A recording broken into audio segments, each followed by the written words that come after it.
এখানে আমি বন্ধুরা মানে গত সপ্তাহের সোমবার এবং গত সপ্তাহের শুক্রবারকে একসাথে করে ভিডিওটা করেছি বিকজ প্রথম যে সোমবার আমি গেছিলাম যেখানে ভিডিওটা অ্যালাউ করবে কি না সেই জন্য আমি ভিডিও করতে পারিনি, মানে যেখানে আমি গিয়েছিলাম সেই জায়গার। বাট সেকেন্ড দিন করেছি। তো দেখে রাখো, ব্যারাকপুর ধবিঘাট হয়ে আমি এবার গঙ্গা পেরোবো। তো যাচ্ছি, বাইকটা নিয়েই যাওয়া হচ্ছে কারণ শ্রীরামপুরে নেমে কতটা যেতে হবে তার তো আইডিয়া নেই, মানে ডিস্টেন্স কতটা অ্যাকচুয়ালি যেখানে যাচ্ছি। তাই বাইকটা নিয়েই পারাপার করেছি। তো অনেক অনেক বছর পরে গঙ্গা ভ্রমণ করলাম। গঙ্গা ভ্রমণ অ্যাকচুয়ালি কর্মসূত্রে একটা দরকারি যাওয়া, তবুও বাট এটা আমার কাছে সুন্দর একটা মানে আনন্দদায়ক একটা ব্যাপার হলো। গঙ্গা ভ্রমণও হলো, কাজও হলো। দেখো, শ্রীরামপুর ঘাট চলেই আসলাম। বেশিক্ষণ তো লাগে না, 5-7 মিনিট লাগে গঙ্গা পারাপার করতে।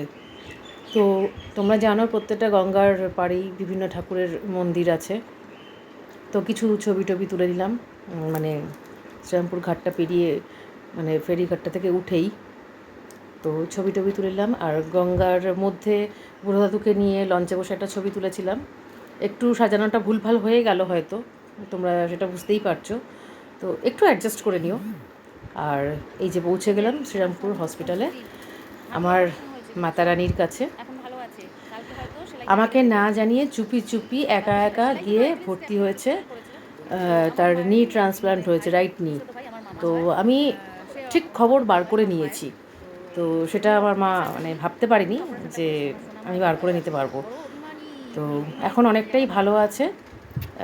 নেক্সট উইকে ছুটিও দিয়ে দেবে। তো এই যে ডান হাঁটুটা অপারেশন হয়েছে, মানে বয়স হলে যেটা হয়, তো প্রবলেমটা অতিরিক্ত বাড়াবাড়ি না হলে তার অপারেশন হয় না। তো ভালো আছে, দেখে খুশি হলাম। তো শ্রীরামপুরকে বিদায় জানিয়ে আবার চলে আসলাম। দেখো, এটা যে আমি ক্যাপচার করতে পেরেছি, বিশ্বাস করো আমার খুব খুব আনন্দ লেগেছে। এই বিদ্যুৎ ঝলকানিটা একদম ওপেন আকাশের তলায় দাঁড়িয়ে। তো ভিডিওটা ভালো লাগলে লাইক কমেন্ট শেয়ার করতে ভুলো না। টাটা।